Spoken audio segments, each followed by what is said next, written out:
रहे लीन सखी रे नवतीन सखी रे मर के नमावा जपेला रातो तीन सखी रे।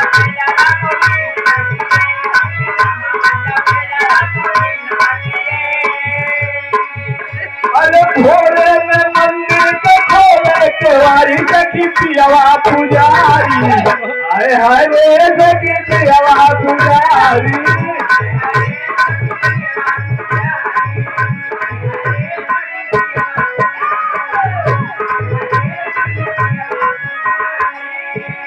अच्छा भैया आ जाए एक भैया लोगन के फरमाइश बा कि पैसा के गीत हो जाए।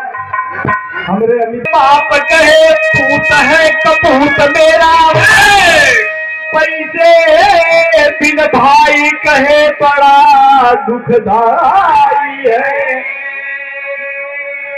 पैसे बिन चाचा कहे कौन तू भतीजा मेरा पैसे बिन सास कहे कौन काज आई है। पैसे बिन राज समाज में कदर नहीं देखा तो दुनिया में पैसा के बड़ाई है।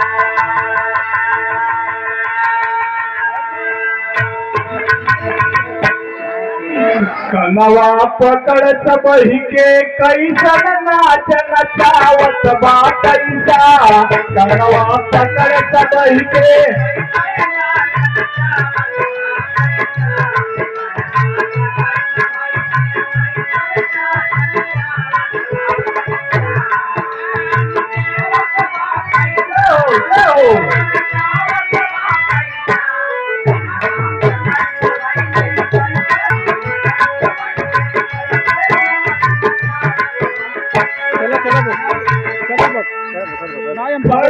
घर में खुन्नत जब बाढ़ करवावई और झगड़ चिंता बढ़ई कपारे पे धरवावई और डगर पैसा।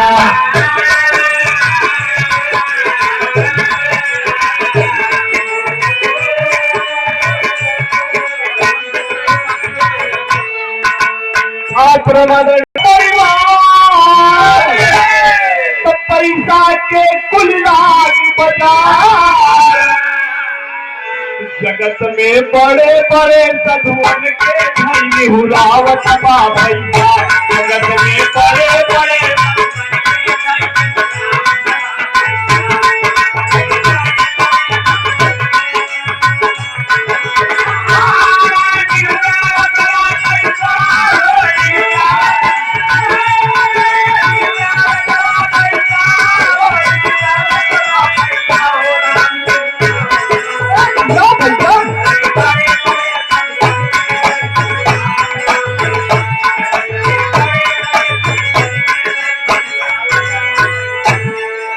पैसा के कमाल कि झगड़ा झंझट में उठा करी हो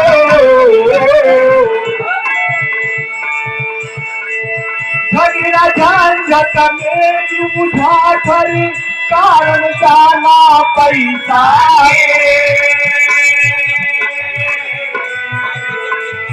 सहर बैरी मुंशी सब यहाँ दीवाना पैसा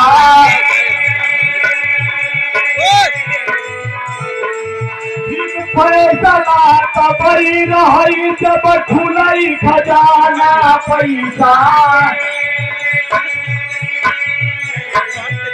डंके के चोट बजाई कहर डंके के चोट बजाई कहबय बड़ाई जमाना पैसा।